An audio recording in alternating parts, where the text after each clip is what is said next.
My name's Lana Hockaday and I work at JCB Transmissions in Wrexham, and I am a business admin apprentice currently working in HR. I chose to take an apprenticeship because you gain real life experience whilst earning and learning. In school I was never really that good at the exams, so through an apprenticeship scheme I can get the qualifications that I need and I want through assessments, coursework without the traditional exams.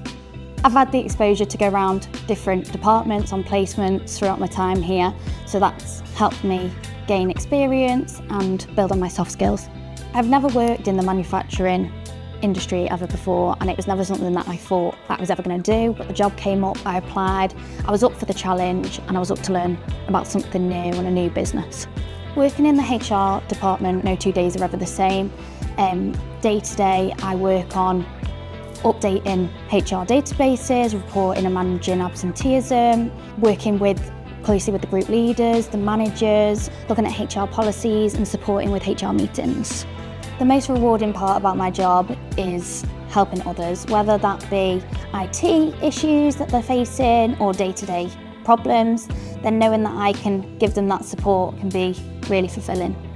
So starting JCB, I knew that the majority of the workforce was male, so I was really nervous for this, and coming in on my first day there were 3 other girls starting the apprenticeship scheme with me, so that was like a weight lifted off my shoulders.